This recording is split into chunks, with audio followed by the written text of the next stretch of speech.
लगा झटका। डीपीएपी यानी डेमोक्रेटिक प्रोग्रेसिव अलायंस, ये जो पार्टी है गुलाम नबी आजाद जो पार्टी बनाई थी डीपीएपी, इससे एक झटका लगा है। इंतखाबी मुहिम में हिस्सा नहीं लेंगे गुलाम नबी आजाद, तो डीपीएपी को लगा झटका। आखिर गुलाम नबी आजाद ने यह फैसला क्यों लिया? डीपीएपी डेमोक्रेटिक प्रोग्रेसिव आजाद पार्टी, डीपीएपी जो गुलाम नबी आजाद ने खुद इस पार्टी को कायम किया था, तो डीपीएपी को झटका इस तरह से लगा है कि इंतखाबी मुहिम में हिस्सा नहीं लेंगे गुलाम नबी आजाद। खराबी सेहत के बिना पर इंतखाबी मुहिम में वो शिरकत नहीं करेंगे। हालांकि इससे पहले खबरें ये आ रही थी कि गुलाम नबी आजाद जिस तरह से उनकी पार्टी के बहुत सारे नेता पार्टी छोड़ रहे हैं और दूसरी पार्टियों में जा रहे हैं, तो खबर बीच में ये भी काफी चर्चा में थी कि गुलाम नबी आजाद फिर से कांग्रेस में शामिल हो सकते हैं, ऐसी खबर थी।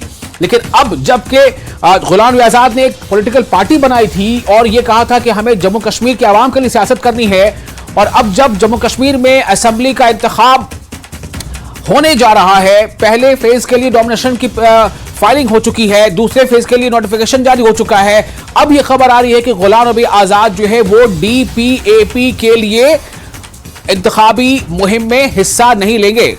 डेमोक्रेटिक प्रोग्रेसिव आजाद पार्टी के नेता गुलाम नबी आजाद, डीपीएपी के बानी गुलाम नबी आजाद, खराबी सेहत वजह बताई जा रही है। समीर भट्ट हमारे साथ मौजूद है, हमारे रिपोर्टर, इस खबर पर ज्यादा जानकारी के साथ। समीर, डिटेल क्या है, खबर क्या है, खबर के पीछे की सच्चाई क्या है?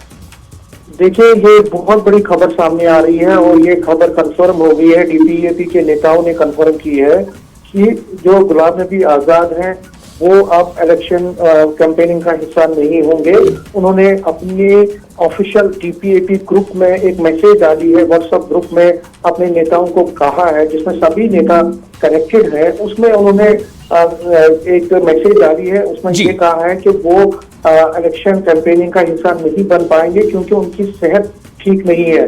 उसके साथ साथ उन्होंने ये कहा है कि जितने भी नेता जिन्होंने डीपीएपी के नाम पे इलेक्शन कैंपेन ये इलेक्शन कैंडिडेट बने हैं, जो इलेक्शन कैंडिडेट बने हैं, उनको मैं बता दूं कि वो अपना इलेक्शन कैंपेन अपना कैंडिडेचर विड्रॉ कर सकते हैं। मीन कि वो अगर ये माने, अगर उनको ये लगे कि उनके गुलाम नबी आजाद के यहाँ पे ना होने की वजह से वो जीत नहीं पाएंगे या उनकी इलेक्शन प्रोसेस में कोई कैंपेनिंग में इफेक्ट पड़ेगा, तो वो अपना नाम विड्रॉ कर सकते हैं।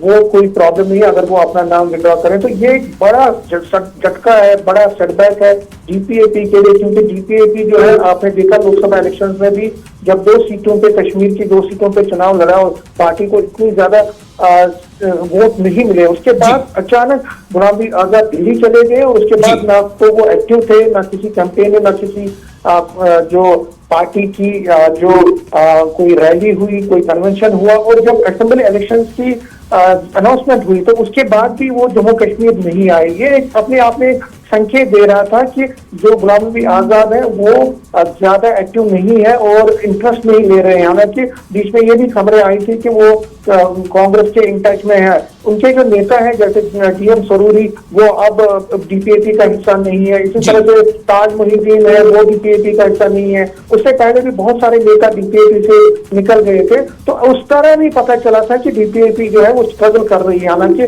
पार्टी ने कई कैंडिडेट, जिसमें मोहम्मद अमीन भट्ट है, अब्दुल मजीद वानी है, ऐसे नेता और बहुत सारे नेताओं को टिकट दी है। लेकिन अब उनके लिए एक बड़ा मसला पैदा हुआ है कि गुलाम नबी आजाद ये कह रहे हैं कि वो यहाँ पे नहीं आएंगे। जो उनके पार्टी के कुछ नेता हैं वो ये कह रहे हैं कि पहले फेज में वो नहीं आएंगे, सेकंड और थर्ड फेज में क्या वो आते हैं नहीं आते हैं उस पर फैसला बाद में आएगा। लेकिन वो कह रहे हैं कि फर्स्ट फेज में वो नहीं आएंगे क्योंकि उनको चेस्ट की प्रॉब्लम है, उनको सेहत की कोई मजबूरी है, वो नहीं आ पाएंगे। लेकिन ऐसी जानकारी भी है कि सेकंड और थर्ड फेज में भी हो सकता है वो ना आए। तो गुलाम नबी आजाद जो एक बड़ा सुचेचर है, बड़ा नाम है और बड़ा एक कद है उनका, वो डीपीएपी उन्होंने तो बना ली थी 2 साल पहले। लेकिन जिस तरह से पार्टी जो है पिछले 2 सालों से स्ट्रगल कर रही है, कई नेता निकल गए, फिर लोकसभा इलेक्शन में भी हिस्सा नहीं लिए, मैं हिस्सा लेके वोट कम मिले, लेकिन उसके बाद अब असेंबली इलेक्शन में पार्टी ने कंधे तो उठाए, लेकिन कई नेता पहले ही निकल गए, कई नेता इन दौरान निकल गए, और अब गुलाम नबी आजाद आजाद का चुनाव में हिस्सा न लेना या कैंपेनिंग न करना अपने आप में एक बड़ा सवालिया निशान लगाता है। और डीपीएपी के जो नेता है वो भी ये मानते हैं कि ये उनके लिए एक बड़ा सेटबैक है, क्योंकि एक चेहरा है गुलाम नबी आजाद, एक उनके नाम पे वोट पार्टी को मिल सकते थे। पार्टी समीर एक बस मैं एक सवाल जो चूंकि चर्चा थी बीच में, इसलिए ये सवाल करना चाहता हूं आपसे कि बीच में एक तो चर्चा थी कि गुलाम नबी आजाद जो है हो सकता है कि वो कांग्रेस में फिर से शामिल हो, कुछ लीडरशिप के बीच में कुछ बात चल रही है। अब ये खबर आती है कि गुलाम नबी आजाद जो है वो इंतखाबी तशहीर में हिस्सा नहीं लेंगे। तो जिस मकसद के तहत उन्होंने पार्टी बनाई थी डीपीएपी, और उन्होंने कहा था कि हम जम्मू कश्मीर के सियासत को जो है वो यहां सियासत करना चाहते हैं, यहां की आवाम की भलाई के लिए काम करेंगे, तो इन सब चीजों का क्या मतलब रह जाएगा?